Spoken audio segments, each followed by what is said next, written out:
এই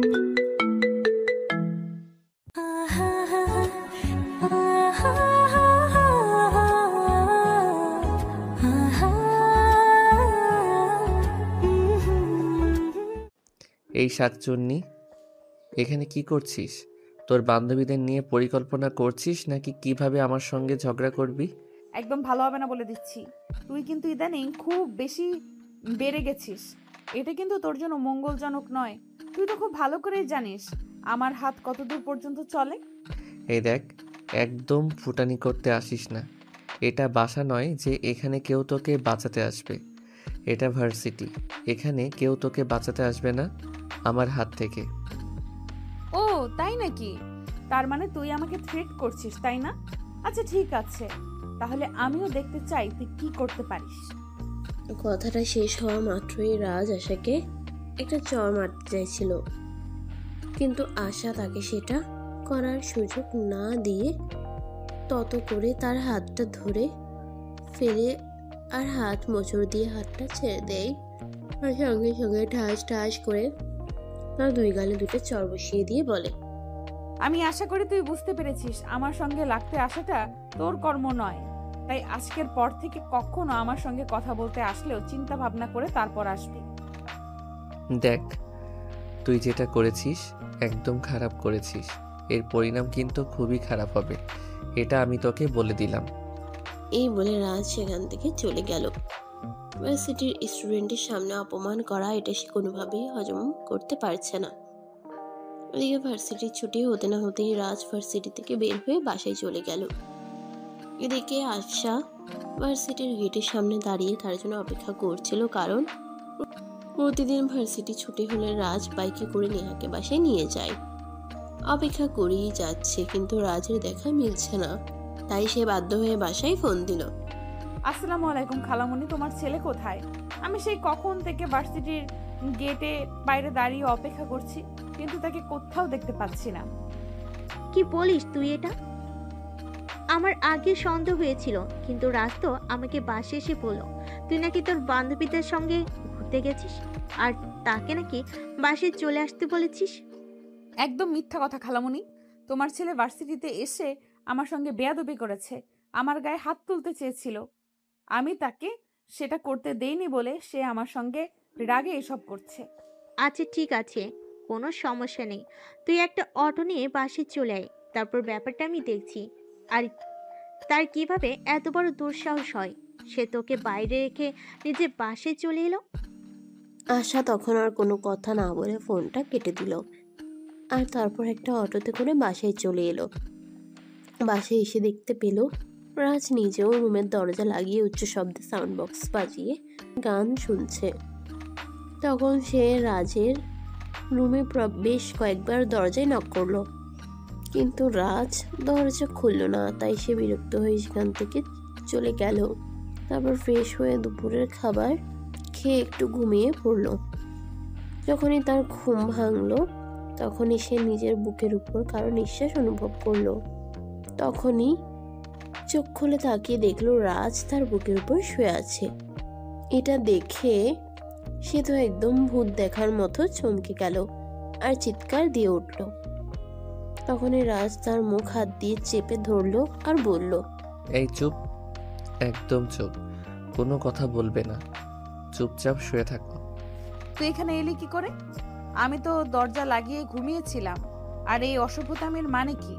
এক্ষুনি আমার উপর থেকে নাম বলছি। নামবো না? আমি তোর বুকের উপর শুয়ে থাকতে তো আমার বেশ ভালোই লাগছে, তাহলে আমি নামবো কেন? আমি তো তোর বুকের উপর শুয়ে শুয়ে তোর হার্টবিট শুনছিলাম। আমার কিন্তু এখন ধৈর্যের বাঁধ ভেঙে যাচ্ছে। তুই চুপচাপ আমার বুকের উপর থেকে নাম, এখান থেকে চলে যা, তা না হলে কিন্তু তোর সঙ্গে খারাপ কিছু হয়ে যাবে, এটা আমি তোকে বলে দিলাম। কি করবি তুই? সবাইকে এটা বলবি যে আমি তোর রুমে ঢুকে তোর উপর শুয়েছিলাম? এতে কি আমার মান ইজ্জত যাবে নাকি তোর? দেখ, তোর যেটা ভালো মনে হয় তুই সেটাই কর। তবে আমি আর যখন তোর রুমে এসেছি আর বারবার আসতেই থাকবো, কারণ তোর বুকের উপর শুয়ে থাকতে কিন্তু সেই লাগে। তুই এক্ষুনি আমার বুকের উপর থেকে নাম বলছি, তা না হলে কিন্তু আমি খালামণিকে সব বলে দিব। এই কথা বলে আশা রাজকে নিজের বুকের উপর থেকে ধাক্কা মেরে নিচে ফেলে দিল। আর রাজ ধাক্কার তাল সামলাতে না পেরে একদম সরে পড়ে গেল। আর তখনই ও মা গো বাবা গো বলে একটা চিৎকার দিল। চিৎকার শুনে রাজের আম্মু কিচেন থেকে দৌড়ে উপরে চলে আসলেন আর আশার রুমের দরজায় নক করতে থাকেন। কি ব্যাপার আশা, কি হয়েছে? তোর রুমে চিৎকারের আওয়াজ শুনতে পেলাম। কই খালামুনি, তুমি মনে হয় ভুল কিছু শুনেছ। আমি তো আমার রুমে শুয়ে শুয়ে ঘুমাচ্ছিলাম, তাহলে এখানে চিৎকার করবে কে? হ্যাঁ, হয়তো সেটাও হতে পারে। আসলে এখন তো তোদের নিয়ে অনেক চিন্তা হয়, কারণ দুইটা ছেলে মেয়ে তো সারাদিন সতীনের মতো ঝগড়া করিস। আচ্ছা ঠিক আছে, আমি চলে যাচ্ছি, তুই একবার একটু রান্না করে আসিস। আজ রাতে বাসায় কিছু মেহমান আসবে, তাই একটু আমাকে সাহায্য করবি। আচ্ছা খালামুনি, ঠিক আছে, কোনো সমস্যা নেই, তুমি যাও, আমি ফ্রেশ হয়ে এক্ষুনি আসছি। তখন রাজের আম্মু আর কোনো কথা না বলে চুপচাপ সেখান থেকে চলে গেলেন। এদিকে আশা বিছানা থেকে নেমে সোজা ওয়াশরুমে চলে গেল। তারপর ফ্রেশ হয়ে এসে দেখতে পেল রাজ এখনো তার বিছানার উপর বসে আছে। তাই সে রাজকে বলতে লাগলো, এই বেয়াদ্দব, আমার কাছে এলে তুই এখনো এখানে বসে আছিস কেন? একে তোর লাজ লজ্জা বলতে কিছুই নেই, আর এখনো এখানে বসে আছিস আমার আরো কঠোর কথা শোনার জন্য? তুই আমাকে আর কিছু নাবি, এই যে তুই আমাকে ধাক্কা দিয়ে ফ্লোরে ফেলে দিয়েছিস, এখন তো কোমরে প্রচন্ড ব্যথা পেয়েছি, আমার হাঁটতেও কষ্ট হচ্ছে। তুই একটু আমাকে কোলে করে আমার রুমে দিয়ে আয়। ওরে বাবারে, ঢং দেখে আর বাঁচি নেই। শোন, আমাকে এত ঢং দেখাতে আসিস না, তোর এসব ঢং দেখতে আমার একদমই ভালো লাগে না। চুপচাপ এখান থেকে চলে যা, আমি যেন ফের রুমে এসে তোকে আর এখানে দেখতে না পাই। এই কথা বলে আশা বেগম বের হয়ে কিচেনে চলে গেল আর তার খালামণিকে রান্নার কাজে সহযোগিতা করতে বলল। এদিকে দেখতে দেখতে রাত 8টার মতো হয়ে গেল। রান্নার কাজ প্রায় শেষ, তাই আশা খালামণির কাছ থেকে বিদায় নিয়ে নিজের রুমে চলে আসলো পড়াশোনা করার জন্য। সে নিজের পড়া শেষ করে রাতের খাবার খেয়ে ঘুমিয়ে পড়ল। এর পরদিন সকালবেলা যখন ভার্সিটি যাবে, রেডি হয়ে ড্রয়িং রুমে বসে অপেক্ষা করছে রাজের জন্য, কিন্তু রাজ এখনো নিচে আসছে না। তাই সে রাজের আম্মুকে বলল, খালামুনি, তোমার ছেলে কি এখনো ঘুম থেকে ওঠেনি নাকি? সে কখন থেকে অপেক্ষা করছে ভার্সিটিতে যাওয়ার জন্য। সে যদি এখনো ঘুম থেকে না ওঠে তাহলে তো ভার্সিটি লেট হয়ে যাবে। একটা কাজ কর, তুই একটা অটোতে করে ভার্সিটিতে চলে যা। আমি আর রাজকে ডাকাডাকি করতে পারবো না। তার যদি ইচ্ছে হয় সে ঘুম থেকে উঠবে, না হলে ঘুম থেকে ওঠার কোনো প্রয়োজন নেই। তার যা ভালো লাগে সে তাই করুক।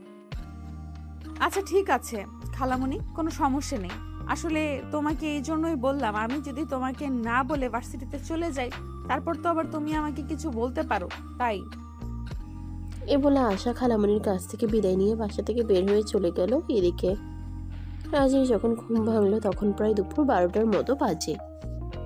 সে ঘুম থেকে উঠে মোবাইলটা হাতে নিল। মোবাইল হাতে নিয়ে যখন দেখতে পেল প্রায় 12টা বাজে, তখন সে চিৎকার করে তার আম্মুকে ডাকতে লাগলো, আম্মু, ওই আম্মু, কোথায় তুমি? একটু তাড়াতাড়ি এদিকে আসো তো। কি ব্যাপার, কি হয়েছে? তোর কি সমস্যা? এভাবে সারের মতো চেঁচামেচি করছিস কেন? আমি ষাঁড়ের মতো চেঁচামেচি করছি তাই না? আচ্ছা ঠিক আছে, এখন তুমি আমাকে এইটা বলো যে এখন কয়টা বাজে? এখন কয়টা বাজে সেটা জেনে আমার কোনো কাজ নেই, তাই আমি দেখার বা জানার কোনোটাই প্রয়োজন বোধ করছি না।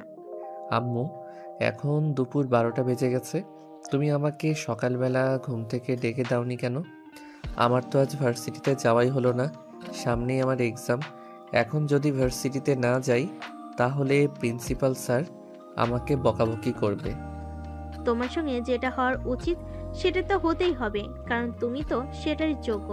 যে ছেলে নিজের ইচ্ছে ঘুম থেকে উঠে ভার্সিটি যেতে পারে না, তাকে কেন আরেকজন ঘুম থেকে ডেকে দিতে যাবে? তোমার ইচ্ছে হলে তুমি নিজের ইচ্ছাতেই ঘুম থেকে উঠে ভার্সিটি যেতে পারো, আর না হলে নাই। আমাদের কোনো মাথা ব্যথা নাই এই ব্যাপারে। রাজ তখন খুব ভালোভাবে বুঝতে পারলো তার আম্মুর সঙ্গে কথা বলে আর কোনো লাভ হবে না। তাই সে কোনো কথা না বলে চুপচাপ বিছানা থেকে নেমে ওয়াশরুমে চলে গেল। তারপর ফ্রেশ হয়ে একটা নতুন শার্ট আর একটা নতুন প্যান্ট পরে বাসা থেকে বের হয়ে চলে যাচ্ছিল। এমন সময় পেছন থেকে তার আম্মু বলে ওঠেন, তো কি ব্যাপার মহাশয়, এভাবে আপনি সেজেগুজে রেডি হয়ে কোথায় যাচ্ছেন একটু বলা যাবে কি? আমার যেখানে ইচ্ছা আমি সেখানে যাচ্ছি, কারণ এই বাড়িতে তো আমার কোনো মূল্য নেই। আমি কাউকে কোনো কথা বলে শোনাতেও পারি না। আমি কোনো কথা বলতে গেলে উল্টে আমাকে আরও কথা শুনতে হয়। তাই ভাবছি নিজেকে একান্ত একটু সময় দিই, যেখানে আমার কারো কথা শোনা লাগবে না। তাহলে একটা কাজ করতে পারিস, তুই তোর নিজের সমস্ত জিনিসপত্র নিয়ে বাসা থেকে চলে যেতে পারিস। তাহলে আর তোকে কেউ কোনো ব্যাপারে বিরক্ত করবে না, আর তোকেও বিরক্ত হতে হবে না। তোর জিনিসপত্রগুলো গুছিয়ে নিতে পারবি নাকি আমাকে সহযোগিতা করতে হবে? আল্লাহ, তুমি আমাকে উদ্ধার করো। এ কেমন ফ্যামিলিতে আমায় জন্ম দিলে? আমি তো সেটাই ভাবতে পারছি না, যেখানে আমার নিজের আম্মুও আমার কথা ভাবে না। এরপর রাজ আর কোনো কথা না বলে চুপচাপ বাসা থেকে বের হয়ে চলে গেল। বাইরে একটা ছোট্ট চায়ের দোকানে বসে আড্ডা দিচ্ছে। ঠিক তখনই ভার্সিটি ছুটি হয়ে গেল। আশা একটা অটো রিকশায় করে বাসার দিকে যাচ্ছিল। তখনই রাজ তার পথ আগলে দাঁড়ায় আর রিকশার সামনে দাঁড়িয়ে বলে, এই শাকচুন্নি ডাইনি, কি সমস্যা তোর বলতো আমাকে? রাজ, ভদ্রভাবে কথা বল। এটা বাসা নয়, এটা রাস্তা, আর আশপাশের লোকজন দেখছে। তাই আমি আশা করব তুই এমন কিছুই করবি না যেটা তোর আর আমার দুজনেরই ক্ষতি হবে। এই দেখ, এত ভদ্রতা দেখাতে আসিস না। তোকে আমার চেনা হয়ে গেছে। তুই আমার 7 জন্মের শত্রু। তাই তো তোকে আমি বিয়ে করে আমার ঘরের বউ বানিয়ে রাখতে চাই, যাতে আমার সঙ্গে শত্রুতামি করার সাহস না দেখাতে পারিস। এই স্বপ্নটা তো সারা জীবন স্বপ্নই রয়ে যাবে, কোনোদিনও তা বাস্তবে পরিণত হবে না। কারণ তোর মতো উগান্ডাতের বংশধরের সঙ্গে আমি কেন, পৃথিবীর কোনো মেয়ে বিয়ে করবে না। এই বলে আশা রিকশাওয়ালা মামাকে রিকশা চালাতে বলল। আর রিকশাওয়ালা মামা তো এখন সেখানে আর দাঁড়িয়ে না থেকে রিকশা চালিয়ে আশাকে বাসা পর্যন্ত পৌঁছে দিল। বাসায় এসে আশা তার খালামণির কাছে সবকিছু খুলে বলল। সবকিছু শুনে তার খালামণি বলল, আমি বুঝতে পারি না এই ছেলেটার আসলে সমস্যাটা কোথায়, মাথায় নাকি পেটে? আচ্ছা ঠিক আছে, তুই কোনো চিন্তা করিস না, আজ বাসে আসুক, একে এমন শিক্ষা দিব জনমের মতো ভালো হয়ে যাবে। এই কথা তো তুমি প্রতিদিনই বলো, কিন্তু আদৌ কি তুমি তোমার ছেলেকে একটুও ভদ্র করতে পেরেছো? পারোনি তো। আসলে এটা তোমাদেরই ব্যর্থতা, কারণ নিজের সন্তানকে সুশিক্ষায় শিক্ষিত করতে না পারলে এরকম তো হবেই। আশা, ভদ্রভাবে কথা বল, ভুলে যেও না আমি তোমাদের খালামণি হই। আর রাজ আমার নিজের ছেলে, তাকে আমি যথেষ্ট শাসন করি, কিন্তু ছেলেটা মানে বিগড়ে গিয়েছে। তো আর কি করব বলো? এটা তো আর মেরে ফেলার মতো জিনিস নয় যে মেরে ফেলে দেব। হাজার হোক আমার নিজের সন্তান বলে কথা। আই এম সরি খালামণি, আমি আসলে তোমাকে হার্ট করতে চাইনি, কথাটা মুখ ফসকে বের হয়ে গেল। সরি, প্লিজ আমাকে ক্ষমা করে দিও। এই বলে নেহা সেখান থেকে চলে গেল। আর সেদিন রাত সারাদিন বাসায় আসলো না। যখন বাসায় আসলো তখন রাত প্রায় 10টার কাছাকাছি বাজে। সবাই খেয়ে দিয়ে নিজের রুমে চলে গেছে। তার আম্মু ড্রয়িং রুমে বসে তার জন্য অপেক্ষা করছে। বাড়িতে এসে রাজ যখন কলিং বেল চাপ দিল তখন তার আম্মু এসে দরজা খুলে দিল। রাজ যেই না বাসার ভিতরে ঢুকতে যাবে তখনই তার আম্মু তাকে ঠাস করে কয়েকটা ছড় মেরে বলতে লাগলো, এই অসভ্য বদমাইশ ছেলে, তোকে আমি কতবার বলেছি একটু ভালো হ, নিজেকে একটু বদলানোর চেষ্টা কর, কিন্তু তুই সেটা করবি না বলেই ঠিক করে রেখেছিস। আমার কোনো কথা শোনার ইচ্ছে তো তোর নেই। তুই তুই কি জীবনে কোনোদিন ভালো হবি না বলেই ঠিক করে নিয়েছিস? আম্মু, তুমি আমার গায়ে হাত তুললে এটা আমি কোনোদিন কল্পনাও করিনি। তোর জন্ম দেওয়ার আগে আমি এটা চিন্তা করিনি যে তুই আসলে একটা অমনুষ্য হবি। যদি জানতাম তাহলে তোকে জন্মের পরেই গলা টিপে মেরে ফেলতাম। আম্মু, তোমাকে আমি একটা কথা বলতে চাই। দেখো, আসলে আশাকে আমি ভালোবাসি, তাকে আমি বিয়ে করতে চাই আর সারা জীবন একসঙ্গে থাকতে চাই।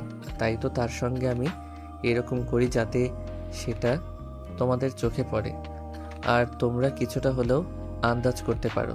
কিন্তু আশা মনে হয় আমাকে একদমই সহ্য করতে পারে না। কথাটা রাজকে শেষ করতে না দিয়ে তার আম্মু তার গালে আরো 2টা চড় মেরে বলতে লাগলো। হাই আল্লাহ, তোর মেন্টালিটি এত নিচু, আমার ভাবতে অবাক লাগছে। নিজের খালাতো বোনকে বিয়ের কথা বলতে কি তোর একবার লজ্জা করেনি? ছি ছি, আমি এসব কি শুনছি? আম্মু দেখো, ভালোবাসা বলে কই হয় না। আশা আর আমি দুজনে সেই ছোট থেকে একসঙ্গে বড় হচ্ছি। আমাদের বেড়ে ওঠা একসঙ্গেই। নিজেদের ভালো বন্ধু বলতে আমরা দুজন দুজনকেই চিনি। কখনো তো আশা ছাড়া অন্য কোনো মেয়ের সঙ্গে আমার সেইভাবে মেলামেশা করা হয়ে ওঠেনি। আমার বুঝবার মতো সময়টা, আমার প্রেম করার মতো সময়টা, আমার কাউকে ভালো লাগা ভালোবাসার মতো সময়টা আমি আশার সঙ্গেই তো পার করেছি। তাই তো আমার জীবনে অন্য কোনো নারী মনে হয় কখনো জায়গা করতে পারবে না। তাই বলে নিজের আপন খালাতো বোনকে কেউ ভালোবেসে বিয়ে করার কথা বলে? হাই আল্লাহ, আমি এটা কেমন ছেলে জন্ম দিলাম? তুই এখনই আমার চোখের সামনে থেকে দূর হয়ে যা, আমি তোর চেহারাটাও দেখতে চাইছি না। রাজ তখন কোনো কথা না বলে চুপচাপ সেখান থেকে চলে গেল। এই সকল কথাবার্তা আড়াল থেকে শুনছিল রাজের আব্বু, রাজের আম্মু। যখন রাজের সঙ্গে কথা বলা শেষ করে রুমে গেল, তখন রাজের আব্বু রুমের দরজাটা বন্ধ করে দিয়ে আস্তে করে রাজের আম্মুর পাশে গিয়ে বসলো আর তাকে বলল, রাজের মা, দেখো, আমি তোমাকে একটা কথা বলতে চাই, অ্যাজ এ হাজব্যান্ড হিসেবে। তুমি আবার এত ঢং করে কি বলতে এসেছো? কি বলবে তাড়াতাড়ি বলে ফেলো, আমার আবার এত সময় নেই, ঘুম পাচ্ছে আমার, আমি ঘুমাবো। দেখো, আমরা দুজন তো দুজনকে ভালোবেসে বিয়ে করেছি, তাই আমাদের উচিত আর একজনের ভালোবাসাটাকে রেসপেক্ট করা, ভালোবাসাটাকে বোঝা। মানে তুমি আমাকে কি বলতে চাইছো আর কি বোঝাতে চাইছো সেটা সরাসরি বলো। হেয়ালি করে কথা বলা যে আমার একদমই পছন্দ নয়, সেটা তো তুমি খুব ভালো করেই জানো, তাই নয় কি? আসলে আমি তোমাকে এটাই বলতে চাইছিলাম যে রাজ আর আশা ওদের লাইফের অনেকটা সময় একসঙ্গে কাটিয়েছে। তাছাড়া আশা তো সেই ছোটবেলা থেকে রাজের সঙ্গে রয়েছে, তাই আমার মনে হয় রাজ যেটা বলছে একদম সত্যি কথাই বলছে। তার মানে তুমি আমাকে এটা বলতে চাইছো যে তুমি তোমার ছেলেকে সাপোর্ট করছো, তাই নাকি?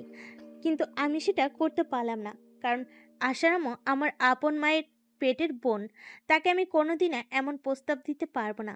আর সবচেয়ে বড় কথা হলো, আশাকে আমি দেখেছি, আশা তোমার ছেলেকে বরাবরই আপন ভাইয়ের চোখে দেখে আসে। কোনোদিনও রাজকে প্রেমিক কিংবা স্বামীর চোখে দেখতে পারবে কিনা সেটা আমার জানা নেই। এই কথা বলে রাজের আম্মু বিছানায় গিয়ে ঘুমিয়ে পড়লো। আর এদিকে বেশ কয়েকদিন সময় কেটে গেল। রাজ আর আশা দুজনেই অনার্স ফাইনাল ইয়ারে এবছর পরীক্ষা দিয়েছে। পরীক্ষা শেষ হয়েছে এই তো 2 দিন হলো, তাই তারা গ্রামের বাড়িতে যাওয়ার জন্য রেডি হচ্ছে। অনেকদিন সে তার বাবা মায়ের সঙ্গে দেখা করে নাই, তাই আশা রেডি হয়ে ড্রয়িং রুমে বসে আছে। তখনই ওর খালামণি সেখানে আসলো আর বলল, আচ্ছা ঠিক আছে, তাহলে তুমি যাও। আর রেজাল্টের সময় কি এখানে আসবে? সেটা আমি সঠিক বলতে পারছি না, কারণ তুমি তো জানোই আমিও তোমার সঙ্গে কি ব্যাপারে কথা বলছি। যদি এই ব্যাপারে আমি এখনো নিশ্চিত নই, কারণ আমার চাকরি করার ইচ্ছা আছে। বিয়ে করে সংসার করার মতো মেন্টালিটি এখনো আমার তৈরি হয়নি। এই কথাটা একটু দূরে থেকে রাজ শুনছিল আর তখনই সেখানে এসে তার আম্মুর দিকে তাকিয়ে চিৎকার করে বলতে লাগলো, তার মানে কি আম্মু, তুমি আমার জন্য কিছুই করতে পারবে না? আমার সামনে আমার ভালোবাসার মানুষটা অন্য একজনের হয়ে যাবে? তার মানে কি আম্মু, তুমি আমার জন্য কিছুই করতে পারবে না? আমার চোখের সামনে আমার ভালোবাসার মানুষটা অন্য একজনের হয়ে যাবে, সেটাও আমাকে দেখতে হবে? আমি বুঝতে পারছি না এটা আমি কেমন পরিবারে জন্ম নিলাম। চুপ করো তুমি। তোমাকে আমি তখনও বলেছি আর এখনো বলছি, যেটা তুমি চাইছো বা যেটা আমাকে বলছো সেটা কোনোদিনও সম্ভব নয়। আসলে যদি আমার আপন বোনের মেয়ে না হতো তাহলে আমি বিষয়টা ভেবে দেখতে পারতাম, কিন্তু তুমি সবকিছু জেনে শুনে এরকমটা করতে পারো না। আমরা সবাই মিলে দেখে শুনে তোমাকে বিয়ে করব। আশা যদি আমার জীবনে না আসে তাহলে অন্য কোনো মেয়ের প্রয়োজন নেই আমার জীবনে। তোমাদের যা ইচ্ছে তোমরা তাই করতে পারো, কিন্তু আমি তোমাদের পরিষ্কার জানিয়ে দিয়েছি, আশা ছাড়া অন্য কোনো মেয়েকে আমি কোনো দিনই বিয়ে করব না। খালামণি, আমি চলে যাচ্ছি। আমার মনে হয় তোমার ছেলের মাথায় সমস্যা হয়েছে। আমি চলে যাওয়ার পর তোমরা তোমার ছেলেকে একটু ডাক্তার দেখানোর চেষ্টা করবে। তাতে যদি তোমার ছেলে একটু মানসিক উন্নতি হয়, তা না হলে কিন্তু আমার মনে হয় খুব শীঘ্রই তোমার ছেলেকে নিয়ে পাবনাতে চলে যেতে হবে। আশা, তোমাকে এসব কিছু নিয়ে কোনো চিন্তা করতে হবে না। তুমি নিশ্চিন্ত মনে বাড়িতে ফিরে যাও। তোমার আম্মু সকালে ফোন দিয়েছিল। আমি তোমার আম্মুর সাথে আমি তোমার আম্মুর সাথে কথা বলেছি। ওর ব্যবস্থা আমি করছি। ওটা নিয়ে তুমি কোনো টেনশন করো না। অতঃপর আশা আর কোনো কথা না বলে চুপচাপ সেখান থেকে বের হয়ে বাড়ির উদ্দেশ্যে রওনা দিল। সে যখন গ্রামে এসে পৌঁছলো তখন প্রায় বিকেল হবে হবে। বাড়ির গেটের সামনে দাঁড়িয়ে এসে তাড়াতাড়ি তার চাচাতো ভাই বোনেরা তাকে ঘিরে ধরলো, আর সবাই তার সঙ্গে অনেক কথা বলতে থাকলো। এভাবে তার চাচাতো ভাই বোনদের সঙ্গে কথা বলা শেষ করে ভিতরে যেতে যেতে প্রায় সন্ধ্যা হয়ে গেল। আর আম্মু তখন রান্নাঘরে কাজ করছিল, তাকে দেখে বলল, কি ব্যাপার আশা, তোমার আসতে তো দেরি হলো কেন? আমি তো সকালবেলা তোমার খালামণির সঙ্গে ফোনে কথা বলেছিলাম। সে তো বলেছিল তুমি দুপুরের মধ্যেই চলে আসবে, কিন্তু এদিকে তো বিকেল গড়িয়ে সন্ধ্যা হয়ে গেল। আম্মু খালামুনি ঠিক কথাই বলেছিল, কিন্তু সমস্যা হলো রাস্তায় প্রচুর যানজট ছিল, যার কারণে আমাকে আসতে দেরি হয়েছে। যাই হোক, কোনো ব্যাপার না। আমার খুব ক্ষুধা পেয়েছে, আমাকে কিছু খেতে দাও। তোমার আর রাজের দুজনেরই তো ভার্সিটি বন্ধ, তাহলে তুমি তোমার সঙ্গে রাজকে এখানে নিয়ে আসতে পারতে। ছেলেটা তো সেই ছোটবেলা থেকে শহরে বড় হয়েছে, গ্রামের পরিবেশ আর আবহাওয়া তো সে দেখেইনি। ছেলেটাকে তোমার সঙ্গে নিয়ে আসলে কয়েকটা দিন এখানে থাকতে পারতো। তোমার ওই উগান্ডারের বংশধর ভাগ্নেকে এখানে নিয়ে আসার কোনো ইচ্ছে আমার নেই। ওদের বাড়িতে রয়েছি বলে আমাকে যেইভাবে ইচ্ছে সেইভাবে জ্বালিয়ে, আর এখানে আমি নিজের বাড়িতে এসে কি ওর জ্বালাতন সহ্য করব নাকি? এটা কিন্তু তুমি একদম ঠিক বলনি। তুমি যদি তোমার খালামণির কাছে এতদিন থাকতে পারো, তাহলে তো সে কয়েকটা দিন আমার কাছে থাকার আশা করতেই পারে। যাই হোক, তুমি ভেতরে যাও, আমি কাল না হয় পরশু রাজকে ফোন দিয়ে এখানে আসতে বলবো।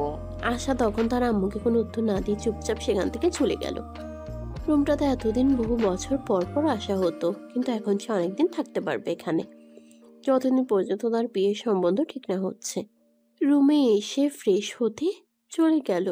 ফ্রেশ হয়ে এসে সোজা চলে গেল খাবার টেবিলে। তারপর খাবার খেয়ে ভাই বোনদের সঙ্গে নিয়ে আড্ডা দিতে থাকলো।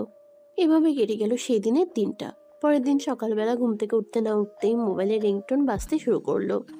আশা মোবাইলটা হাতে নিয়ে দেখলো রাস্তাকে কল করেছে। যদিও সে ফোনটা রিসিভ করতে ইচ্ছুক ছিল না, কিন্তু পরপর রিং হয়েই যাচ্ছিল, তাই সে ফোনটা রিসিভ করলো। এই মেয়ে, কি ব্যাপার, কি সমস্যা তোর? আমি সেই তখন থেকে ফোন দিয়ে যাচ্ছি, তুই আমার ফোন তুলছিস না কেন? নাকি ওখানে যাওয়ার আগেই নতুন বয়ফ্রেন্ড জুটিয়ে নিয়েছিস, যার কারণে এখন আর আমাকে তোর প্রয়োজন মনে হচ্ছে না? দেখ, উগান্ডারের বংশধর, একদম ভদ্রভাবে কথা বল। বয়ফ্রেন্ড আমার জীবনে কোনোদিন আসেনি আর আসবেও না। তুই তো ভালো করে জানিস আমার ফ্যামিলি আমার জন্য সম্বন্ধ করেছে, আর আমি আমার ফ্যামিলির পছন্দ করা ছেলেকেই বিয়ে করব। আশা, আমি তোকে বলেছি আর আম্মুকেও বলেছি, আমি কিন্তু তোকে ভালোবাসি। আমি কিন্তু তোকে অন্য কারোর হতে কোনোদিনই দেব না। তুই আমার, আর শুধু আমারই থাকবি। এই শোন, তোর মতো ইতর লম্পট চরিত্রহীন একটা ছেলেকে কোনোদিন আমি বিয়ে করতে যাব না। কারণ যেই ছেলে বোনের রুমে লুকিয়ে ঢুকে খালাতো বোনকে কিস করতে পারে, সেই ছেলেকে আর যাই হোক নিজের জীবন সঙ্গী করা যায় না। এই শোন, তোর যা ইচ্ছে তাই করতে পারিস, কিন্তু তুই যদি আমাকে ছাড়া ভুল করেও অন্য কোনো ছেলেকে বিয়ে করিস, তাহলে কিন্তু আমি তোকে এইটা বলে দিচ্ছি, তুই বিয়ে করতে পারবি ঠিকই ওই ছেলেটাকে, কিন্তু তোর সঙ্গে বাসর ঘরে আমি থাকবো। রাজ, এখন কিন্তু একদম বেশি হয়ে যাচ্ছে। তুই কিন্তু একদম ধৈর্যের সীমা ছাড়িয়ে যাচ্ছিস, এর ফল কিন্তু খুবই খারাপ হবে, এটা আমি তোকে বলে দিলাম। তুই কি খারাপ করতে পারিস সেটা আমিও দেখতে চাই। আমি আগামীকাল সকাল হওয়ার আগেই তোদের বাড়িতে পৌঁছাচ্ছি, কথাটা তুই মনে রাখিস। মানে তুই কি বলতে চাইছিস?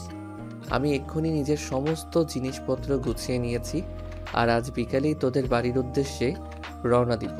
আশা করি আগামীকাল সকাল হওয়ার আগেই তোদের বাড়িতে পৌঁছাতে পারবো। আর এই খবরটা তুই খালামণিকে দিয়ে রাখবি। কথাটা বলেই রাজ ফোনটা কেটে দিল। অপরদিকে তখনই আশার আম্মু তাকে ডাকতে এলো। এই আশা, আশা, কি হলো? তুই এখনো ঘুম থেকে উঠিসনি কেন? শীতের সকাল, সবাই অপেক্ষা করছে তোর জন্য। পিঠা বানিয়েছি, একসঙ্গে খাবি বলে। আর এই শীতের সকালে কেউ এত সকালে ঘুম থেকে ওঠে নাকি? আমি আরো পরে ঘুম থেকে উঠবো। তোমরা সবাই নাস্তা করে নাও, আমার জন্য অপেক্ষা করতে হবে না। সেটা আমাকে বললে তো হবে না। তোমার আব্বু, তোমার চাচু, তোমার চাচিরা সবাই তোমার জন্য অপেক্ষা করছে। তুমি এক্ষুনি বিছানা থেকে নেমে এসো। আশা তখন আর কোনো উপায়ন্তর না পেয়ে বিছানা থেকে নেমে ফ্রেশ হয়ে তারপর সবার সঙ্গে নাস্তা করতে নিচে চলে গেল। শীতের সকাল আশায় আম্মু আর চাচিরা মিলে হরেক রকমের পিঠা বানিয়েছে, সেগুলো নিয়েই অপেক্ষা করছিল বাড়ির সবাই। সে নিচে যেতেই তার আব্বু তাকে বলল, কি ব্যাপার মামনি, তোমার এখানে আসতে এত দেরি হলো কেন? আমরা সবাই সেই কখন থেকে নাস্তা নিয়ে তোমার জন্য অপেক্ষা করছি। এতদিন পর তুমি বাড়িতে এসেছো বলে কোথায় সবাই মিলে একসঙ্গে নাস্তা খাবো? আমি তো আম্মুকে বলেছিলাম তোমরা খাবার খেয়ে নিতে। আসলে শীতের সকালে কি এত সকালবেলা ঘুম থেকে উঠতে ইচ্ছে করে? তাই তো আমি আম্মুকে বলেছিলাম আমি আরেকটু ঘুমাবো। আরে মামনি, এরকমটা বললে হয় নাকি? তুমি এতদিন পর বাড়িতে এসেছো, এখন তো একটু আমাদের সময় দিতেই হবে। তাছাড়া তোমার বিয়ের সম্বন্ধ চলছে, কয়দিন পর যদি তোমার বিয়ে হয়ে যায় তাহলে তো আর তোমাকে পাবো না। তোমরা আমাকে এত তাড়াতাড়ি বিদায় করতে চাইছো কেন বলো তো? এই তো সবে তো পড়াশোনা শেষ করলাম, এখন একটা চাকরি বাকরি খুঁজি, তারপর না হয় বিয়ে শাদী করা যাবে। সেটা বললে তো হবে না মামনি, তুমি আমাদের পরিবারের বড় মেয়ে, তোমাকে আমরা বিয়ে দিয়ে সবাই মিলে একটু আনন্দ উল্লাস করতে চাই। তাছাড়া তোমার পরে এই বাড়িতে আরও মেয়ে রয়েছে, তোমার বিয়ে হলে তারপর তো তারা সিরিয়াল পাবে। যারা বিয়ের জন্য পাগল হয়ে রয়েছে তাদেরকে তুমি বিয়ে দিয়ে দাও, তাহলে তো ঝামেলা চুকে যায়। আমি তো বিয়ের জন্য এত উতলা হয়ে যাইনি যে আমাকে সবার আগে বিয়ে দিতে হবে। দেখো আশা, আমরা এত কথা শুনতে চাই না। তোমার পড়াশোনা করার ইচ্ছে ছিল, আমরা তোমাকে পড়াশোনা করতে দিয়েছি। এখন তোমার বিয়ের বয়স হয়েছে, তাই এখন তোমাকে বিয়ে করতেই হবে। এখন আর অন্য কোনো অজুহাত দেখালে চলবে না। আশার আম্মুর এই কথা শুনে পাশ থেকে তার ছোট চাচি মেয়ে রিমি তাকে বলতে লাগলো, হ্যাঁ আপু, বড় আম্মু একদম ঠিক কথাই বলেছে। তুমি বিয়েটা করে নিলেই আমাদের সিরিয়াল এসে পড়বে। তুমি তো জানোই আমার বয়ফ্রেন্ড আমাকে বিয়ের জন্য তাড়া দিচ্ছে। এখন ফ্যামিলির বড় মেয়েকে রেখে তো আর আমি বিয়ে করে নিতে পারি না। তাই তুমি বিয়েটা করে নিলেই আমার পথটা ক্লিয়ার হয়ে যাবে। তোর যখন এতই বিয়ের প্যারা, তাহলে তুই এখনো বসে আছিস কেন? জলদি করে বিয়েটা করে নে, প্রয়োজন হলে চল আমি তোদের নিয়ে গিয়ে কাজী অফিসে বিয়ে করিয়ে দেই। আরে আশা আপু, তুমি এটা কি বলছো? তুমি পরিবারের বড় মেয়ে, আমরা সবাই মিলে আগে তোমাকে বিয়ে দিতে চাই, তারপর রিমির বিয়ে নিয়ে চিন্তা করব। আশা তখন সবকটাকে ধমক মেরে রাস্তার টেবিল থেকে উঠে চলে গেল। এর পরদিন সকালে হতে না হতেই কলিং বেলের আওয়াজ শোনা যাচ্ছিল। আশা ঘুম থেকে উঠে নিচে গিয়ে দরজাটা খুলে দিল। দরজা খুলেই সে দেখতে পেল রাস্তার সামনে দাঁড়িয়ে আছে। কিরে, কি ব্যাপার? কি সমস্যা তোর? তুই কেন এখানে এসেছিস? আমার শ্বশুর বাড়িতে আমি এসেছি, এটা কি আমি তোর কাছে কৈফিয়ত দেব নাকি কেন এসেছি? তুই আমার চোখের সামনে থেকে সর আর আমাকে ভিতরে যেতে দে। দেখ, একদম অসভ্যতামো করবি না, তাহলে কিন্তু তোর সঙ্গে খারাপ কিছু হয়ে যাবে বলে দিলাম। তুই চুপচাপ এখান থেকে চলে যা। এটা আমার বাড়ি, তোর শ্বশুর বাড়ি কেন হতে যাবে বল হারামজাদা? আশার আম্মু রান্নাঘর থেকে তাদের দুজনের কথোপকথন শুনছিল। উনি রাজ্যের কণ্ঠ শুনে কিছুটা বুঝতে পেরেছিলেন, তাই বের হয়ে দরজার সামনে আসলেন। আরে, এটা আমি কাকে দেখছি? রাত, তুমি কখন এলে? আর আসবে আমাকে ফোন দিয়ে বলনি কেন? তোমাকে সারপ্রাইজ দেব বলে জানানো হয়নি। যাই হোক, কেমন আছো তুমি? এই তো বাবা, আল্লাহর রহমতে ভালোই আছি। তোমার কি অবস্থা? আর তোমার আম্মু কেমন আছে? তোমার আম্মুর সঙ্গে তো সেদিন আমার কথা হয়েছিল, কিন্তু তোমার আম্মু তো আমাকে এ ব্যাপারে কিছুই বললো না যে তুমি এখানে আসবে। আসলে আম্মুকেও সেভাবে বলা হয়নি, আমি হুট করে সিদ্ধান্ত নিলাম তোমাদের এখানে আসবো আর কাউকে কোনো কিছু বলা কওয়া ছাড়াই তোমাদের এখানে চলে এলাম। যাই হোক, চলে এসেছো, ভালো করেছো। এখন ভিতরে যাও, বিশ্রাম নাও। আমি সবার জন্য নাস্তা করছি, সবাই একসঙ্গে নাস্তা খাবে। আচ্ছা খালামণি, ঠিক আছে, কোনো সমস্যা নেই, আমি এক্ষুনি ফ্রেশ হয়ে চলে আসছি। কতদিন তোমার হাতে বানানো খাবার খাওয়া হয় না? বহু বছর পর তোমার হাতের খাবার খাওয়ার সুযোগ হলে তখন কি আর আমি দেরি করতে পারি? আমি এক্ষুনি আসছি। এই কথা বলে রাজ উপরে চলে গেল। আর বেশ কিছুক্ষণ পর সে ফ্রেশ হয়ে নিচে চলে আসলো। সবাই মিলে একসঙ্গে নাস্তার টেবিলে নাস্তা খেতে বসেছে। তখনই রাজ আশার পায়ে একটা খামচি মারলো। তারা দুজনেই সামনাসামনি বসেছিল, তাই আশা সেটা দেখে রাগে গজগজ করতে থাকলো, কিন্তু সবার সামনে কিছু বলতে পারলো না। তাই সে নাস্তা শেষ না করেই টেবিল থেকে উঠে নিজের রুমে চলে গেল। আশা তখন মোবাইলে ফেসবুকের নিউজ ফিডে ঘোরাঘুরি করছিল। কি ব্যাপার ডার্লিং, কি করছো তুমি? ফালতু মার্কা কথাবার্তা বন্ধ কর। আর তুই আমাকে এটা বল যে তুই এখানে কেন এসেছিস? আমি তো তোকে এখানে আসতে নিষেধ করেছিলাম, তারপরও কেন বেহায়ার মতো এখানে চলে এসেছিস? তোকে ছাড়া থাকতে পারছিলাম না, তাই তো তোর কাছে ছুটে চলে এলাম। আমার মনে হয় আমি এখানে আসাতে তুই খুশি হোসনি, তাই না? তুই এখানে আসাতে আমি যে একদম খুশি হইনি সেটা তুই খুব ভালো করেই বুঝতে পেরেছিস। তারপরও তুই কেন বেহায়ার মতো এখানে এসেছিস বলতো? কারণ আমি তোকে ভালোবাসি। তোকে আমি আমার চোখের সামনে অন্য কারো হয়ে যেতে দেব না। যেভাবেই হোক তোকে আমি আমার করেই নিব। তোর মনের এই সুপ্ত আশাটা কোনোদিনও পূরণ হবে না, এটাই আমার বিশ্বাস। কারণ আমি তো তোকে কোনোদিনও বিয়ে করব না, আর আমার ফ্যামিলিও মনে হয় না কোনোদিনও তোর এসব পাগলামির কোনো গুরুত্ব দেবে বলে। শোন ছেলে, আমি লাখে একটা, আমার মতো ছেলে কিন্তু তুই জীবনেও খুঁজে পাবি না। তাই আমাকে বিয়ে করার অপশনটা তুই এভাবে রিজেক্ট করতে পারিস না। এখনো সময় আছে, তুই চিন্তা করে দেখ। আশা তার এইসব কথার কোনো পাত্তা না দিয়ে সেখান থেকে বের হয়ে সোজা বাইরে চলে গেল। সে বাড়ির সামনের ফুল বাগানে বসে আছে আর চাচাতো ভাই বোনদের নিয়ে গল্প করছে। তখনই সেখানে আসার আম্মু আসলো। কি ব্যাপার আশা, তুমি এখানে কি করছো? রাজ এতদিন পর আমাদের বাড়িতে এসেছে, তুমি তাকে একটু সময় দাও। আমি কেন ওই উগান্ডারের বংশধরকে সময় দিতে যাব? আমার এতটাও সময় নেই যে আমি তার সঙ্গে সময় কাটাতে যাব। আমার কাজ আছে। আচ্ছা, তোমার কি হয়েছে? তুমি প্লিজ বলবে আমাকে। ছেলেটা আসার পর থেকে দেখছি তুমি ছেলেটাকে একদম সহ্য করতে পারো না। সেখানে তুমি কি করছো না করছো সে ব্যাপারে তো আমি কিছুই জানি না, কিন্তু ছেলেটা এখন আমাদের বাড়িতে বেড়াতে এসেছে। তোমার উচিত ছেলেটার সঙ্গে ভালো ব্যবহার করা। পারবো না আমি তার সঙ্গে ভালো ব্যবহার করতে, কারণ আমি যতদিন তাদের বাড়িতে থেকেছি ততদিন সে আমাকে একটু রেসপেক্ট করেনি। সব সময় আমার সঙ্গে অসভ্যতামই করেছে। আমি কেন এখন তার সঙ্গে ভালো ব্যবহার করতে যাব? আশার আম্মু তখন আর কোনো কথা না বলে চুপচাপ সেখান থেকে চলে গেল। এদিকে দেখতে দেখতে বিকেল হয়ে এলো। আশা তখন ছাদে তার ফুল গাছগুলোতে পানি দিচ্ছিল।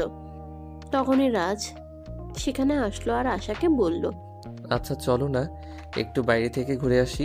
তোমাদের এখানে এসেছি আর তুমি তোমাদের এলাকাটা ঘুরে দেখাবে না?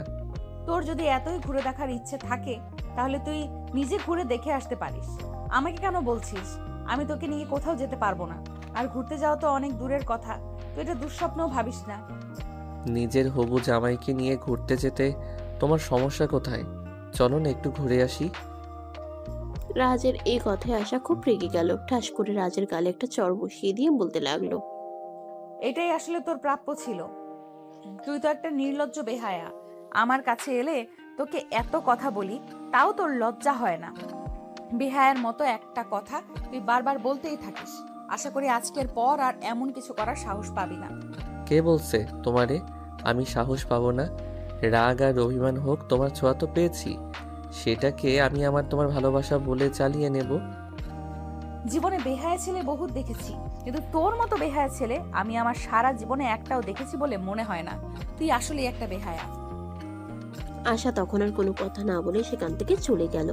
আর রাজ তখনও আশার চাচাতো ভাই বোনদের সঙ্গে বসে সেখানেই গল্প করতে লাগলো। তখনই আশার চাচাতো ভাই রাজকে বলে, ভাইয়া আমার মনে হয় আপুর পেছনে টাইম ওয়েস্ট করে আপনার কোনো লাভ হবে না।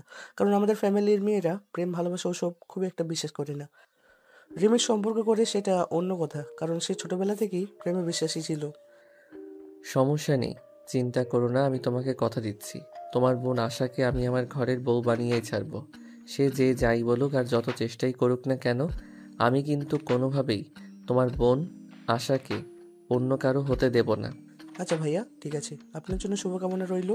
যদি আমি জানি না আপনার মনের আশা কোনোদিন পূর্ণ হবে কি না, কারণ আশা আপু ছোটোবেলা থেকেই এক কথা, মানুষের যখন কোনো একটা সিদ্ধান্ত নেই, কেউ তাকে সেই সিদ্ধান্ত থেকে পিছু হটাতে পারে না। তারপরে যদি আপনি সেটা করতে পারেন, তাহলে মনে করব আপনি পৃথিবীতে অন্যরকম এক পুরুষ, যাকে কিনা সম্পূর্ণ আলাদাভাবে সৃষ্টি করা হয়েছে। ঠিক আছে, তাহলে অপেক্ষা করতে থাকো আর দেখতে থাকো আমি কি করি আর কি করতে পারি। এরপর চলে গেল আরো 2 থেকে 3 দিন। আজ আশাকে তার বাবার পছন্দ করা ছেলে দেখতে আসবে, তাই সকাল থেকেই বাড়িতে তোড়জোড় চলছে। আশার আম্মু সকালবেলা থেকে রান্নাঘরে, সেই সঙ্গে তার চাচিরাও সবাই মিলে বাড়িঘর পরিষ্কার করছে, গুছাগুছি করছে। দেখতে দেখতে দুপুর গিয়ে বিকেলে হতে চলল, আর পাত্রপক্ষ চলে আসলো। পাত্রপক্ষের সামনে আশাকে নিয়ে আসা হলো। আশাকে অনেক সুন্দর করে সাজানো হয়েছে। একটা পিঙ্ক কালারের শাড়ি নিয়ে আসা এমনিতেও যথেষ্ট সুন্দরী, আর এই শাড়িটাতে আশাকে অনন্য লাগছিল। দেখা দেখির পর্ব শেষ হলে আশা আর পাত্রকে আলাদা করে কথা বলার জন্য দেওয়া হলো। আর তখন আশার আম্মু রাজকে তাদের সঙ্গে যেতে বলল। আর এই কথা শুনে রাজ আশার আম্মুকে বলে, খালামণি, সেটা তো খুব একটা প্রয়োজন আছে বলে মনে হয় না, কারণ বিয়েটা তোমার মেয়ের যদি ভালো মনে হয় তাতেই ভালো। সেখানে আমরা কেন যাব? আর তারা দুজন কথা বলবে, সেখানে তো কাবাবের হাড্ডি হওয়ার কোনো প্রয়োজন আছে বলে আমি মনে করি না। সেটা ঠিক আছে। আচ্ছা ঠিক আছে, যাওয়ার কোনো প্রয়োজন নেই। হ্যাঁ আম্মু, রাজ একদম ঠিক কথাই বলেছে। বিয়েটা আমার, তার নয়, তাই যে কোনো সিদ্ধান্ত আমাকেই তো নিতে হবে। তাই সেখানে ওর যাওয়ার প্রয়োজন আছে বলে আমিও মনে করছি না। রাজ তখন আর কোনো কথা না বলে চুপচাপ সেখান থেকে চলে গেল। এদিকে আশা ওই ছেলেটাকে নিয়ে ছাদে এসেছে। পাশাপাশি দুজন দাঁড়িয়ে আছে, কিন্তু কেউই কোনো কথা বলছে না। তখনই আশা নীরবতা ভেঙে বলল, কি ব্যাপার মিস্টার, কি সমস্যা আপনার? আপনি এভাবে চুপচাপ দাঁড়িয়ে আছেন কেন? আপনার কি আমাকে কোনো কিছু জিজ্ঞেস করার নেই? না মানে, আসলে আপনাকে তো আমার অনেক কথা জিজ্ঞাসা করার ছিল, কিন্তু কিভাবে জিজ্ঞেস করব সেটা তো বুঝতে পারছি না। আপনার সঙ্গে তো আজকেই প্রথম পরিচয়। শুনুন, এত হেয়ালি কোনো আমার একদমই পছন্দ নয়। আপনার যদি আমাকে কিছু জিজ্ঞাসা করার থাকে তাহলে আপনি আমাকে জিজ্ঞেস করতে পারেন, আমি নির্দ্বিধায় আপনার প্রশ্নের উত্তর দিয়ে দেব। না মানে, আসলে আমি আপনার কাছ থেকে বেশি কিছু জানতে চাই না। আপনি কি রিলেশনশিপ কন্টিনিউ করছেন? মানে আপনার কি কোনো বয়ফ্রেন্ড আছে? জাস্ট এইটুকুই জানার আছে, এর বেশি কিছু জানতে চাই না আমি। কোনো দিন আমাকে দিয়ে হয়রানি আর ভবিষ্যতে কোনোদিন হবে কিনা সে ব্যাপারে আমার যথেষ্ট সন্দেহ আছে, তাই আমি বলবো এই ব্যাপারে আমাকে প্রশ্ন না করাই আপনার সবচেয়ে বেশি ভালো হবে। তাছাড়া একটা কথা হয়তো আপনারা সবাই খুব ভালো করেই জানেন, মেয়েরা বিয়ের আগে প্রেম প্রেম করেই থাকে, কিন্তু বিয়ের পর সবকিছু ছেড়ে দেয় সংসার বাঁচানোর তাগিদে।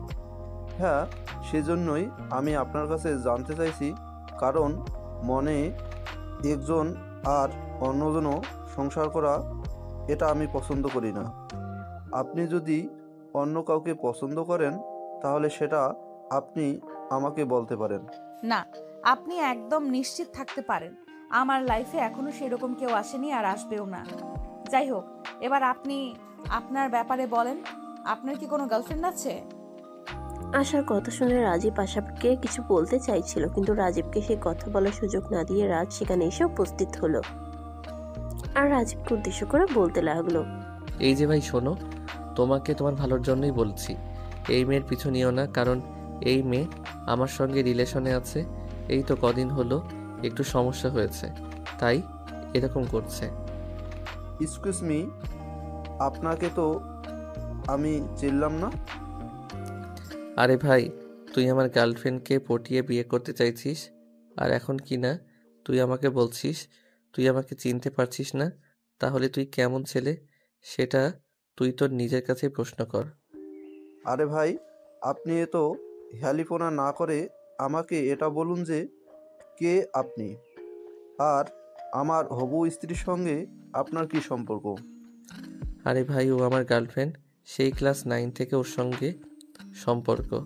আর এই বছরই আমরা অনার্স কমপ্লিট করতে চলেছি। আর এখন কিনা তুই বলছিস আমি কে? ভাই শোন, বিয়ে যদি তুই করিস তাহলে ও কিন্তু তোর বউকে পালিয়ে নিয়ে গিয়ে বাসরটা আমিই সারবো। রাজের কাছ থেকে এমন কথা শুনে রাজীব কি করবে সেটা ভেবেই পাচ্ছিল না, তাই সে আশাকে প্রশ্ন করে। কি ব্যাপার ম্যাডাম, আপনার ব্যাপারে উনি এসব কি বলছেন? আপনি কি দয়া করে আমাকে খুলে বলবেন কিছু? এ ব্যাপারে আমি আপনার মুখ থেকে শুনতে চাই। আরে আপনি এর কথা একদম বিশ্বাস করবেন না, এর মাথায় সমস্যা আছে, সব সময় এরকম উল্টাপাল্টা বকে। আরে ডার্লিং, তুমি এরকম কেন করছো? তোমার সঙ্গে তো আমার সেদিন একটু ঝামেলা হলো, আর তার জন্য তুমি আমাকে ফেলে অন্য কাউকে বিয়ে করে নেবে, এমনটা হতে পারে নাকি? তুমি ওকে বলে দাও যে তুমি আমাকে ভালোবাসো। দেখ রাজ, এখন কিন্তু একদম বেশি বাড়াবাড়ি হয়ে যাচ্ছে। আমি কিন্তু তোর ব্যাপারে সবার কাছে বলে দেব। কথাবার্তা বন্ধ করে এই সব কিছু আমি আর সহ্য করতে পারছি না। এবার তুই দয়া করে আমাকে রেহাই দে। এতদিনের ভালোবাসার সম্পর্ক আমাদের, আর তুই আমাকে বলবি আমি তোকে রেহাই দিয়ে দিব? এমনটা তো হতেই পারে না। আমি আমার সামান্য একটা ভুলের জন্য নিজের ভালোবাসাকে কখনোই হারাতে পারবো না। তুই আমার প্রথম আর শেষ ভালোবাসা। জীবনের বিনিময়ে হলেও তোকে আমি আমার করবই। দেখুন মিস আশা, নিজের বয়ফ্রেন্ডকে বাড়িতে ডেকে এনে আমাদের এভাবে অপমান করা খুব বেশি দরকার ছিল না। আরে ভাই, আপনি ভুল ভাবছেন। এ আমার বয়ফ্রেন্ড নয়, এ আমার খালাতো ভাই। এর সঙ্গে আমার কোনো প্রেমের সম্পর্ক নেই। আপনার যদি আমার কথা বিশ্বাস না হয় তাহলে আপনি আমার ফ্যামিলির মানুষদের কাছে জিজ্ঞাসা করতে পারেন, তারা আপনাকে একই কথা বলবে। আপনি আমাকে পাগল মনে করছেন নাকি? আমি তো সেটাই বুঝতে পারছি না। আমি কেন আপনার এই বিষয়ে আপনার ফ্যামিলির সঙ্গে আলোচনা করতে যাব? আমি নিজের চোখে যেটা দেখছি সেটা কি যথেষ্ট নয়? যাই হোক, আমি আপনাকে বিয়ে করছি না, এটা আমার ফাইনাল সিদ্ধান্ত। কারণ যে মেয়ে আমার সামনে তার বয়ফ্রেন্ডকেও অস্বীকার করতে পারে, দুদিন পরে সে আমাকে রেখে তার বয়ফ্রেন্ডের সঙ্গে পালাবে, এটা কোনো অনিশ্চয়তা নেই। হায় আল্লাহ, এসব আপনি কি বলছেন? দেখুন মিস্টার, আপনাকে এতক্ষণ ধরে আমি ভদ্রভাবে কথা বলছি, কিন্তু তার মানে এই নয় যে আপনি আমাকে যা বলবেন তাই আমি মুখ বুজে সহ্য করব। দেখুন, আপনি আমার সম্পর্কে কোনো কিছু না জেনে আমার চরিত্রের উপর আঘাত আনতে পারেন না। আপনার চরিত্রের উপর আঘাত হানার কোনো ইচ্ছে আমার ছিল না, কিন্তু আমি নিজের চোখে যেগুলো দেখতে পেলাম সেগুলোর পর আর বিশ্বাস না করে থাকতে পারলাম না। যাই হোক, আপনার সঙ্গে আর কোনো কথা নেই, আপনার ফ্যামিলির সঙ্গেই কথা হবে। এই কথা শুনে রাজীব নিচে চলে আসলো, আর পিছু পিছু আশা আর রাজও নিচে আসলো।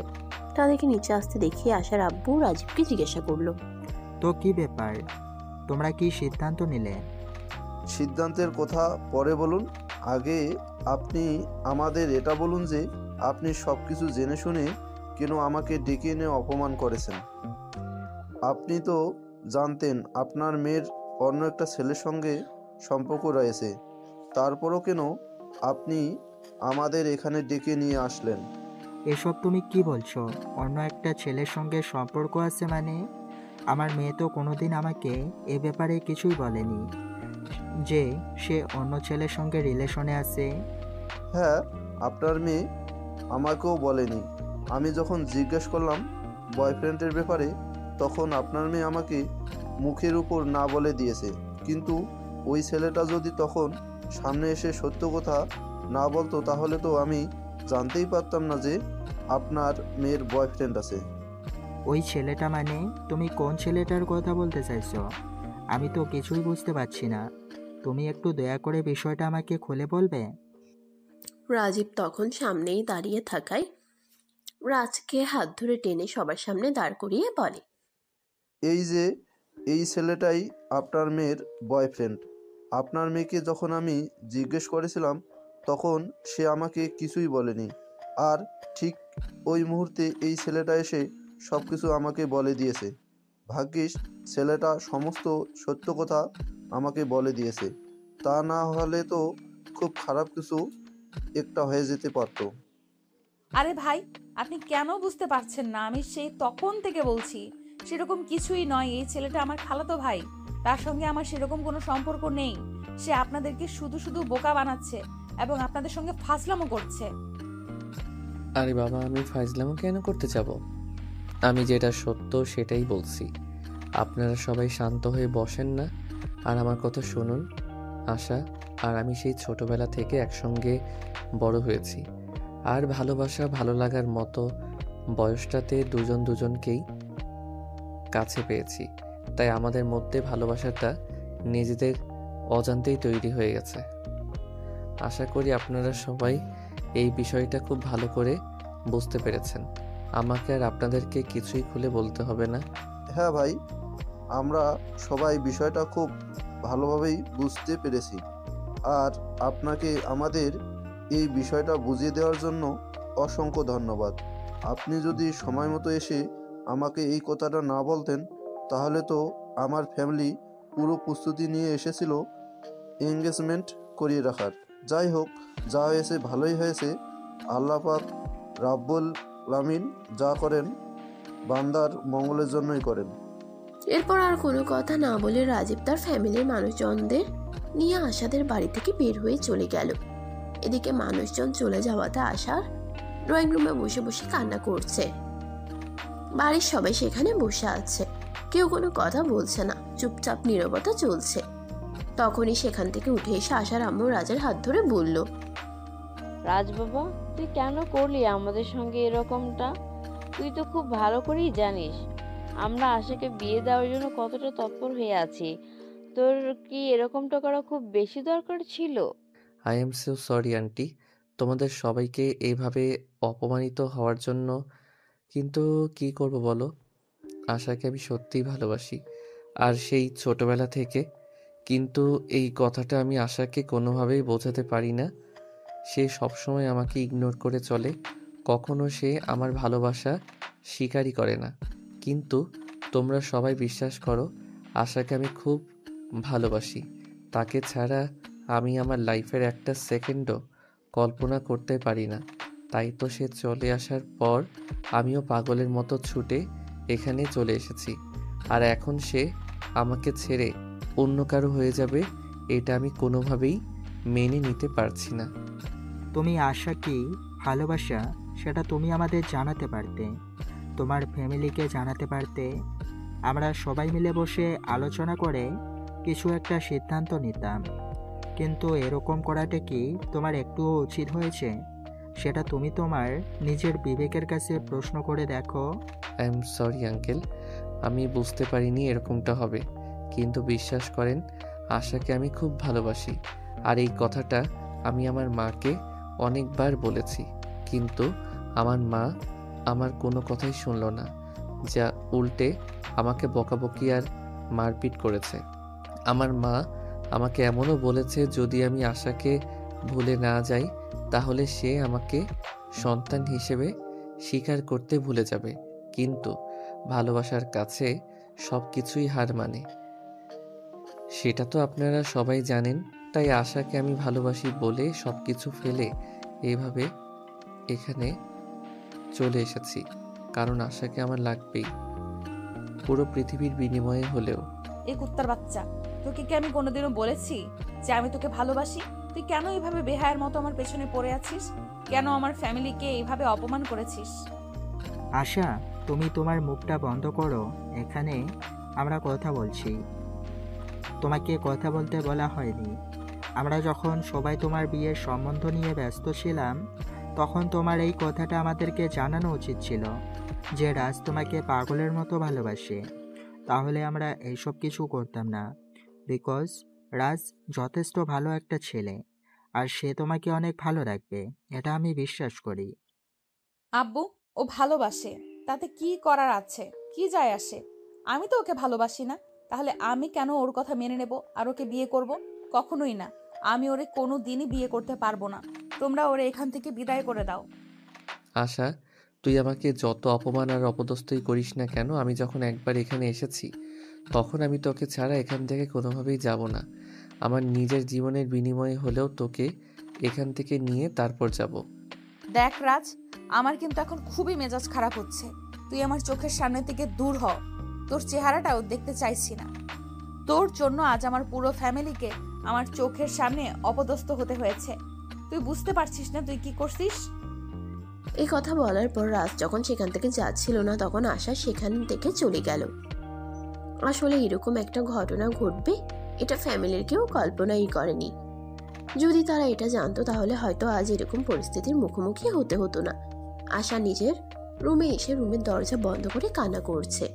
এদিকে আশার আব্বু রাজকে বলল, রাজ, তোমাদের এই সম্পর্ক আমাদের দুই ফ্যামিলির অন্য কেউ মেনে না নিলেও আমি মেনে নিয়েছি।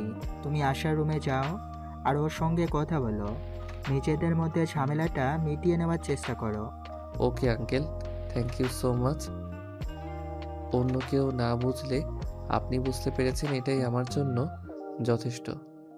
এবার রাজ সেখান থেকে সোজা আশার রুমের সামনে চলে গেল। অনেকবার রুমের দরজায় নক করলো, কিন্তু আশা কোনোভাবেই দরজা খোলে না। কারণ সে খুব ভালো করেই জানতো এই মুহূর্তে রাজ ছাড়া তার রুমে আর কেউ আসবে না। তাই সে দরজা বন্ধ করেই ব্যালকনিতে গিয়ে বসে রইল। তখনই হঠাৎ সে দেখতে পেল রাজ ওয়াশরুমের পাইপ দিয়ে উপরে উঠে আসছে। এটা দেখে আশা অনেকটাই ক্ষেপে গেল আর রাজকে বলল, কি ব্যাপার, কি সমস্যা তোর? তুই এইভাবে আমার পেছনে পড়েছিস কেন? তোকে না বললাম তুই আমাদের বাড়ি থেকে চলে যা, আমি তোর চেহারাটাও দেখতে চাই না। কিন্তু তারপরও তুই ওয়াশরুমের পাইপ বেয়ে কেন উপরে উঠছিস? আরে বাবা, আগে আমাকে উপরে উঠতে দে, তারপর আমি তোর সব প্রশ্নের উত্তর দিচ্ছি। এখানে দাঁড়িয়ে কথা বলতে গেলে যদি এখান থেকে হাত ফসকে পড়ে যাই তাহলে তো আমার কোমর ভেঙে যাবে, তখন আবার হসপিটালে তোকেই দৌড়াদৌড়ি করতে হবে। আচ্ছা ঠিক আছে, এবার বল কি সমস্যা তোর? তুই কেন আমার কাছে এসেছিস? আমি তো রুমের দরজা বন্ধ করে এখানে এসে বসে আছি যাতে তুই আমাকে কোনো বিরক্ত করতে না পারিস। তুই আগে আমাকে এটা বল, তুই রুমের দরজা কেন বন্ধ করেছিস? তুই জানিস না আমি তোকে ভালোবাসি, তোকে ছাড়া আমি এক মুহূর্ত থাকতে পারবো না। আর সেখানে তুই যদি আমাকে ছেড়ে অন্য কাউকে বিয়ে করে নিস তাহলে আমি কি করে বাঁচবো তুই আমাকে বল। শোন রাজ, তোকে আমি আগেও বলেছি আর এখনো বলছি, ভালোবাসা কখনোই একতরফা হয় না। ভালোবাসতে গেলে দুজনকে সমানভাবে বাসতে হয়, তা না হলে সেই ভালোবাসার কোনো ভ্যালু থাকে না। তুই আমাকে ভালোবাস, তোকে ভালোবাসতে কে নিষেধ করেছে? শোন, বিয়ে করার জন্য আর 5টা ছেলের মধ্যে যা রয়েছে আমার মধ্যেও তাই রয়েছে। আমি তোকে সুখে রাখতে পারবো, তুই আমার উপর এইটুকু ভরসা রাখতে পারিস? শোন, পৃথিবীতে আমি কেন, কোনো মেয়েই তোর মতো বেকার ভণ্ড আর বদমাইশ মার্কা একটা ছেলেকে বিয়ে করবে না।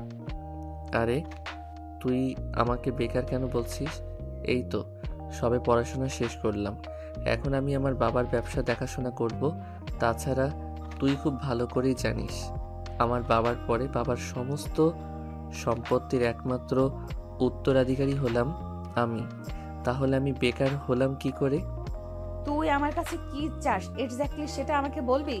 আমি তোর এইসব নির্যাতনা সহ্য করতে পারছি না। দয়া করে তুই আমাকে মুক্তি দে, আমি তোর থেকে মুক্তি চাই। তুই আমাকে বিয়ে করে নে, তাহলে আমি তোকে সারা জীবনের জন্য মুক্তি দিয়ে দিব।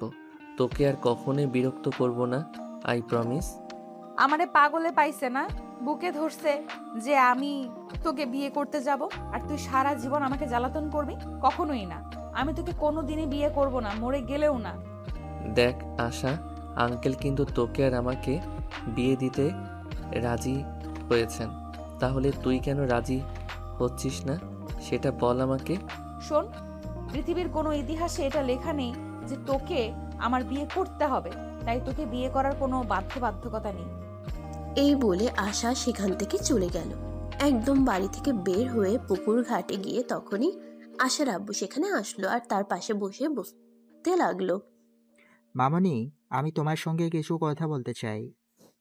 তুমি রাজের ব্যাপারে ছাড়া অন্য যে কোনো ব্যাপারে আমার সঙ্গে কথা বলতে পারো, আমি সব ব্যাপারে তোমার সঙ্গে কথা বলতে প্রস্তুত, কিন্তু রাজের ব্যাপারে আমি কোনো কথা বলতে চাই না। আমি তোমার সঙ্গে রাজের ব্যাপারে কথা বলতে চাই, আর আমার সমস্ত কথা তোমাকে শুনতেই হবে, কারণ রাজ যথেষ্ট ভালো একটা ছেলে। তুমি ছোটবেলা থেকে তার সঙ্গে বড় হয়েছো। সে তোমাকে যতটা বুঝবে, অপরিচিত একটা ছেলে তোমাকে কখনোই এতটা বুঝবে না।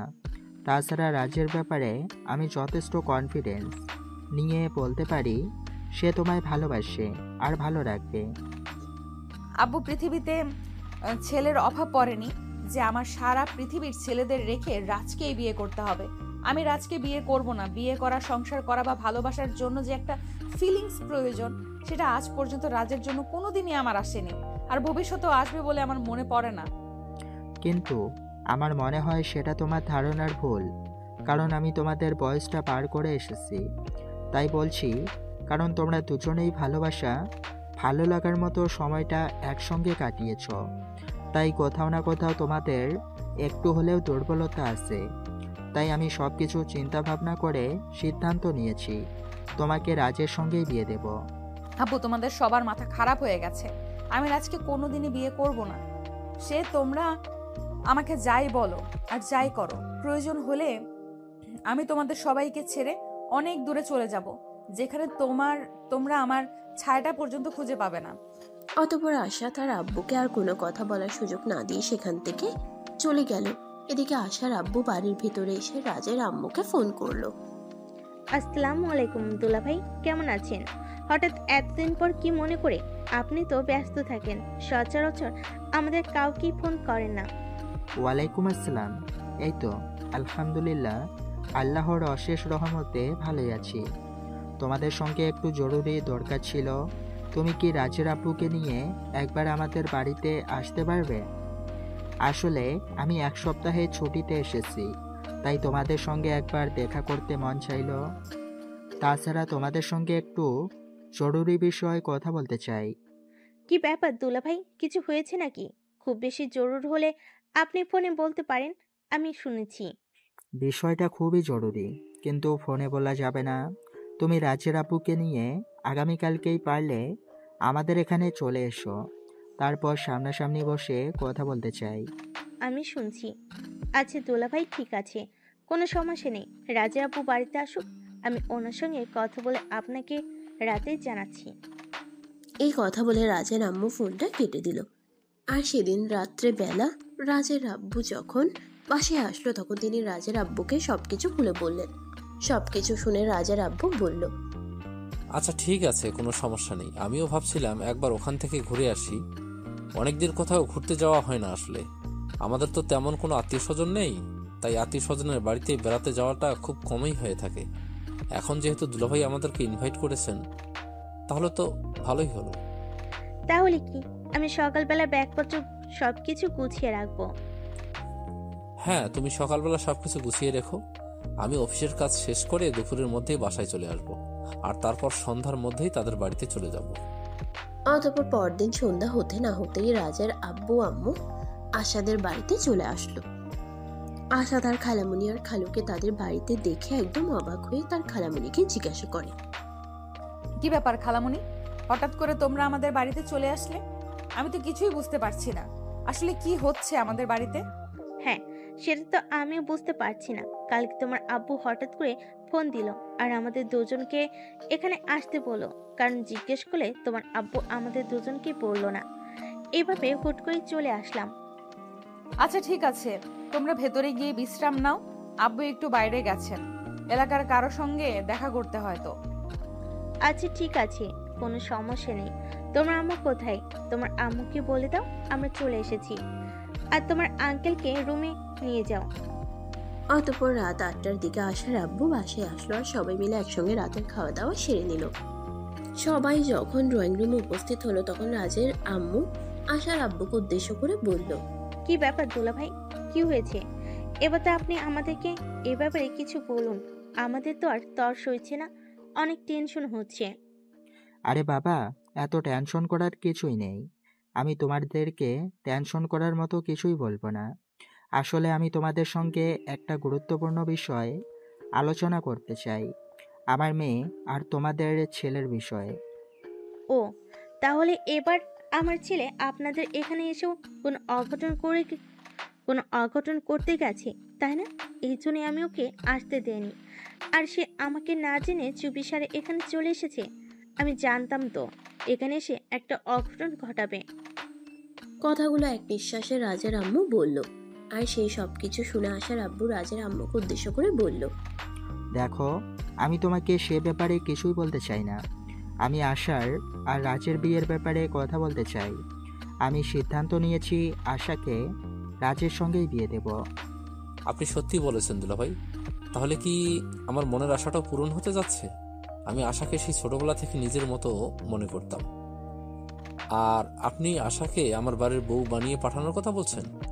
এটা তো আমাদের জন্য খুবই খুশির খবর। হ্যাঁ দুলাভাই, এটা আমাদের জন্য খুবই খুশি খবর। রাজ আশিকে ভালোবেসে সেটা আমি জানি, কিন্তু আমি ভেবেছিলাম আপনার এই সম্পর্ক কোনোদিন মেনে নিবেন না। তাই আমি এই ব্যাপারে আপনাকে এবং রাজের আব্বুকে কিছুই বলিনি, কারণ আমি খুবই ভয় পেতাম ফ্যামিলিগত একটা সম্পর্ক যদি ভেঙে যায়। ভয় পাওয়ার কোনো কারণ নেই। আমি জানতে পেরেছি রাজ আশাকে ভালোবাসে, তাই আমি সিদ্ধান্ত নিয়েছি আশাকে রাজের সঙ্গেই বিয়ে দেব। কারণ রাজ আর আশা দুজনে একসঙ্গে বড় হয়েছে। তাদের দুজনের জন্য দুজনের মন কোথাও না কোথাও একটু দুর্বলতা আছে। আশা যদিও এখন সেটা অস্বীকার করছে, কিন্তু আমি বাবা হয়ে সেটা বুঝতে পারি। তাই আমার এরকম সিদ্ধান্ত নেওয়া। আশা করি আমাদের দুই ফ্যামিলির কারোরই এই ব্যাপারে কোনো অমত হবে না। কি বলেন দুলাভাই, অমত কেন হতে যাবে? আমরা ছোটবেলা থেকেই আশাকে নিজের মেয়ের মতো মনে করি, আর আশা কি আমাদের বাড়ির বউ বানাতে পারলে আমাদের খুবই ভালো লাগবে। এ ব্যাপারে কেন আমাদের অমত থাকবে? কাট। এ ব্যাপারে কেন আমাদের অমত থাকতে যাবে? আমাদের কোনো অমত নেই। আমরা আশাকে আমাদের বাড়ির বউ বানিয়ে নিতে একদম প্রস্তুত। আপনি যদি বলেন এখন আশাকে আমাদের বাড়িতে নিয়ে যেতে হবে, তাহলে আমি তাই করব। না, সেরকমটা করার কোনো প্রয়োজন নেই। কারণ আশা আমাদের ফ্যামিলির বড় মেয়ে, আর রাজ তোমাদের একমাত্র ছেলে। আমি চাই না তাদের বিয়েটা সেরকম করে হোক। আমি তাদের বিয়েটা খুব ধুমধাম করে দিতে চাই। এলাকায় সাড়া ফেলতে চাই, সবাই যাতে বলতে পারে আমাদের বাড়ির বিয়ের কথা। আচ্ছা ঠিক আছে, কোনো সমস্যা নেই।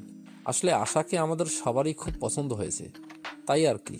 তাহলে আপনি কি কিছু ভেবেছেন ওদের বিয়ের ব্যাপারে? কবে ডেট ফিক্সড করতে চান? আমি আসলে লম্বা চওড়া কোনো ডেট নিতে চাই না। আগামী সপ্তাহে ওদের বিয়ে দিতে চাই। এক সপ্তাহ বিয়ের কেনাকাটা আর সমস্ত ঝামেলা শেষ করার জন্য যথেষ্ট সময়। আচ্ছা দুলাভাই, ঠিক আছে, কোনো সমস্যা নেই। আমি এক সপ্তাহে আমাদের সব কিছু ম্যানেজ করে নিতে পারবো। তবে একটাই সমস্যা, আমাদের একটা ইচ্ছে। আমি আমার পুত্রবধূর জন্য সমস্ত গয়নাগাটি আর বিয়ের সমস্ত কেনাকাটা দুবাই থেকে করতে চাই। এইটা আবার সমস্যার কোনো কিছু হলো নাকি? এখনও অনলাইনে সব কিছুই করা যায়। তুমি চাইলে তোমার পুত্রবধূর জন্য গয়না থেকে শুরু করে সমস্ত কিছু অনলাইনে কেনাকাটা করতে পারো। তুমি 3 দিনের মধ্যে সব কিছু হাতে পেয়ে যাবে, কোনো সমস্যা হবে না। তোমাকে পাসপোর্ট ভিসার জন্য দৌড়াদৌড়িও করতে হবে না। তাই নাকি দুলাভাই?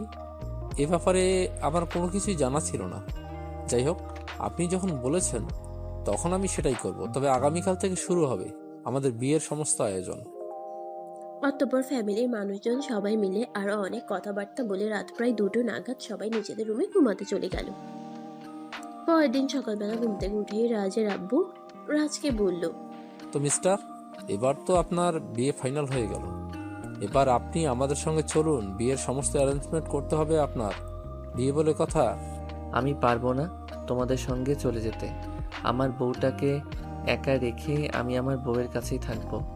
তোমরা গিয়ে সমস্ত কিছুর আয়োজন করো। আমি বিয়ের আগের দিন রাত্রিবেলা বাড়িতে চলে যাব। তখন রাজের আব্বু আর কোনো কথা না বলে রাজের আম্মুকে নিয়ে সেখান থেকে চলে গেল।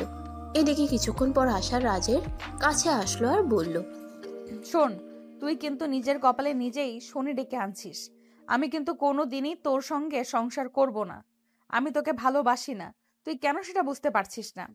তুই আজ আমাকে ভালো নাই বাসলে আগামীকাল তো তুই আমাকে ভালোবাসবি, সেটা আমি খুব ভালো করেই জানি। যাই হোক, বিয়ের প্রস্তুতি নে। আমি বুঝতে পারি না একটা মানুষ কত নাম্বার ছ্যাঁচড়া হলে তার বিপরীতের মানুষটা তাকে ভালোবাসে না, তাকে সহ্য করতে পারে না, সেটা জেনেও তার পেছনে পড়ে থাকে। এটাকে ভালোবাসা বলে। ভালোবাসার জন্য মানুষ সব কিছুই করতে পারে। আর আমি তোর এইটুকু অপমান সহ্য করতে পারবো না।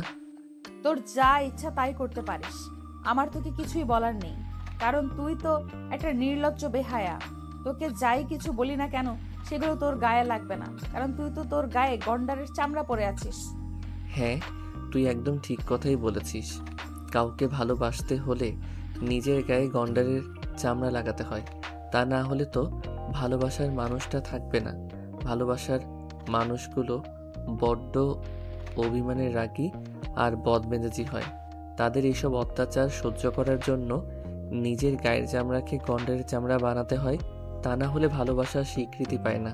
তুই যাই কিছু করিস না কেন তোর ভালোবাসা কোনোদিনই স্বীকৃতি পাবে না, এটা তুই নিশ্চিন্ত থাকতে পারিস। এই কথা বলে আশা সেখান থেকে চলে যেতে চাইছিল, তখনই রাজ পিছন থেকে আশার হাতটা ধরে ফেলে আর টান দিয়ে নিজের কাছে টেনে নেয়। আশা তখন রাগে কটমট করতে থাকে আর বলতে থাকে, এসব কি হচ্ছে? আমাকে ছেড়ে দে বলছি না, তোর না হলে কিন্তু তোর সঙ্গে খারাপ কিছু হয়ে যাবে, এটা আমি তোকে বলে দিলাম। কিছুই হবে না, কারণ আমি এখন তো লাইসেন্স পেতে চলেছি। সবাই জানে আমি তোকে ভালোবাসি। এখন যদি অন স্ক্রিনে রোম্যান্স করি তাও কেউ কিছু বলবে না। তুই ছাড়বি আমাকে? ছাড়বি না? দেখ, আমার কিন্তু এখন একদম মেজাজ খারাপ হয়ে যাচ্ছে, আর আমার মেজাজ খারাপ হলে আমি কি করতে পারি সেটা কিন্তু তুই ভালো করেই জানিস। এরপর আশাকে আর কোনো কথা বলার সুযোগ না দিয়ে রাজ আশার ঠোঁট দুটো নিজের দখলে নিয়ে নিল আর আশার মাথাটা চেপে ধরে ইচ্ছামতো কিস করতে থাকলো। আশা অনেক চেষ্টা করছিল নিজেকে ছাড়ানোর জন্য, কিন্তু কোনোভাবেই ছাড়তে পারছিল না। একটা পুরুষ মানুষের সঙ্গে একটা মেয়ে মানুষ কি করে পেরে উঠবে?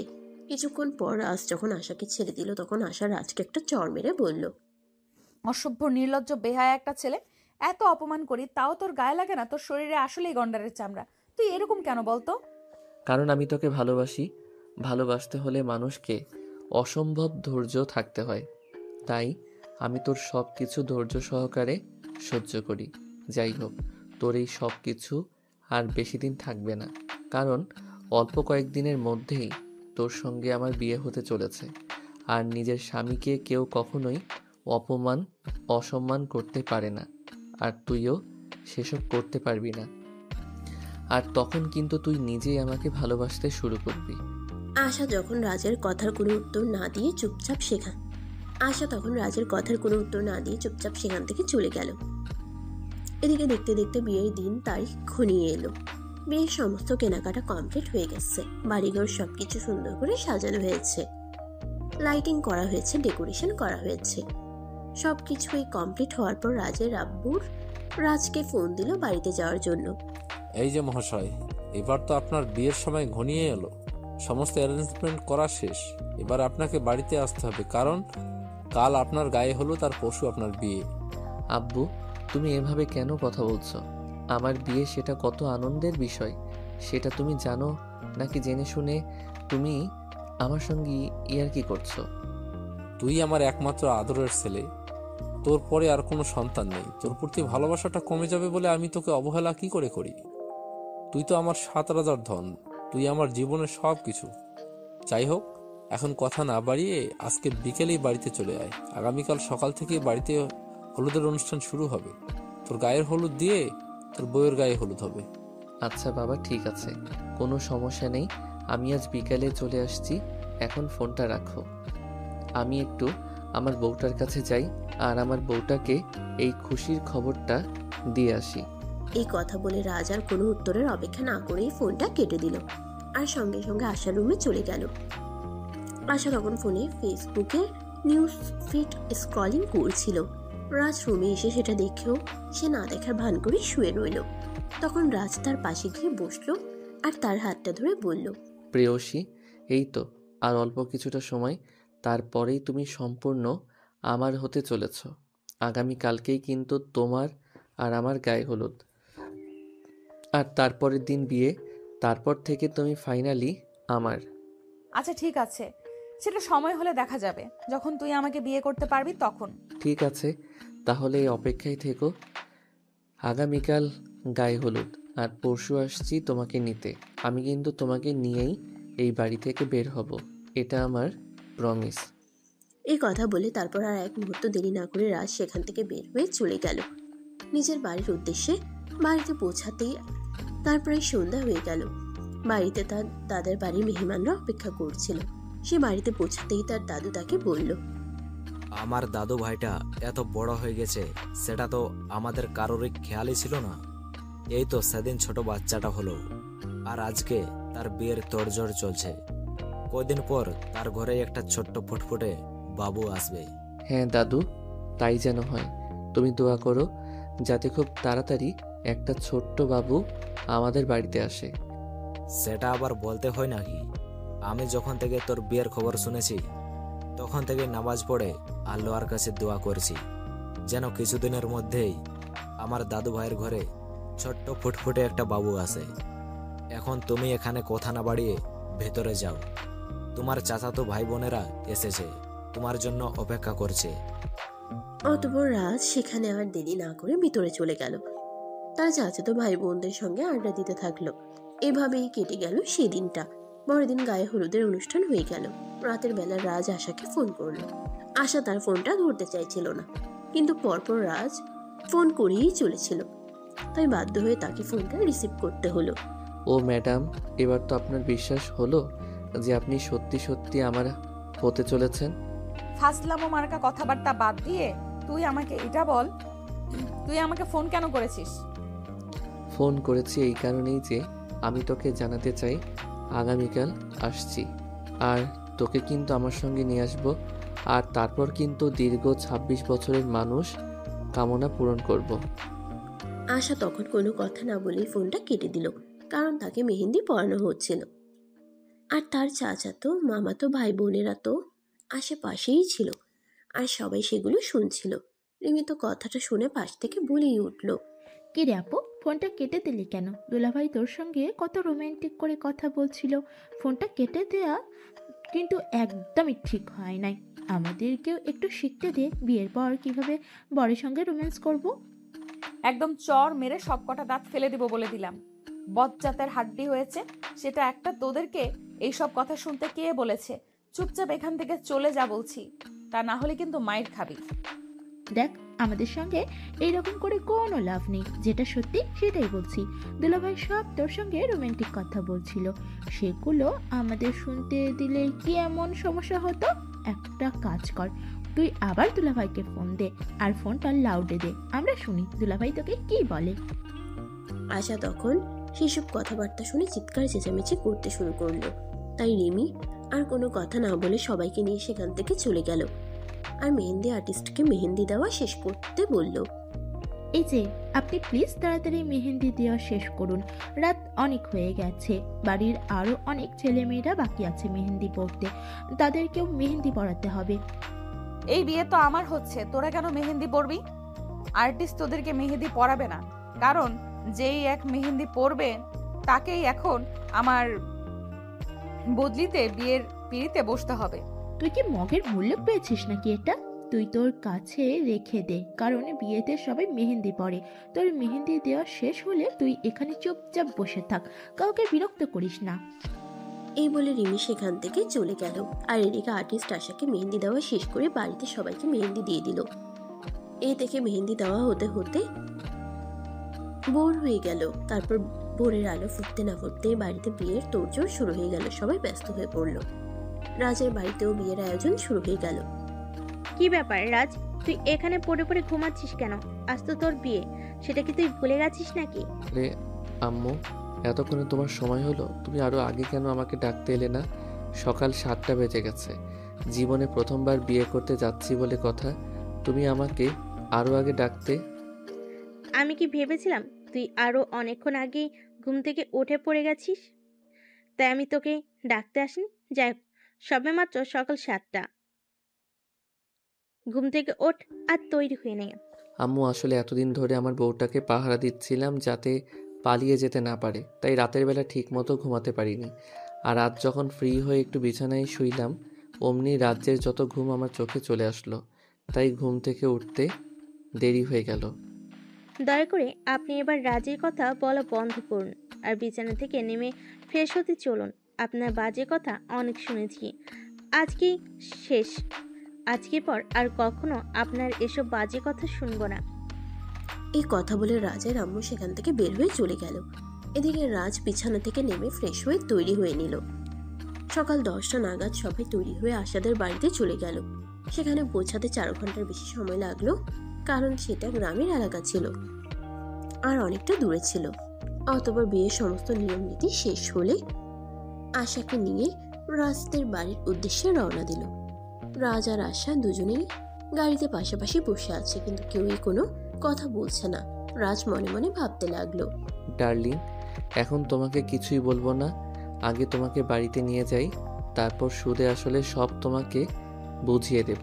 তখন তুমি বুঝতে পারবে কত ধানে কত চাল। অপরদিকে আশা মনে মনে ঠিক তার উল্টো কথা ভাবছে।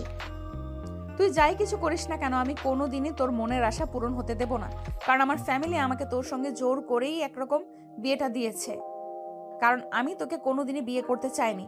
তুই মনে মনে যত চিন্তা ভাবনা করার করে নে, কিন্তু আমি তোকে সেই সব চিন্তায় বিজয়ী হতে দেব না।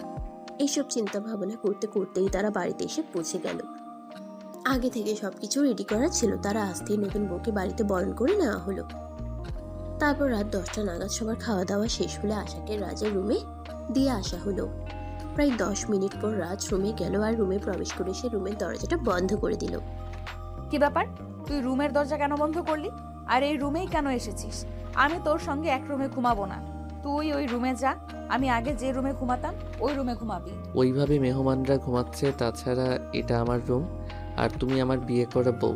এখন আমি তোমাকে রেখে অন্য রুমে কেন ঘুমাতে যাব? আমি তো তোকে আগেই বলেছি, তোকে আমি কোনোদিনও নিজের স্বামী হিসেবে মেনে নিব না।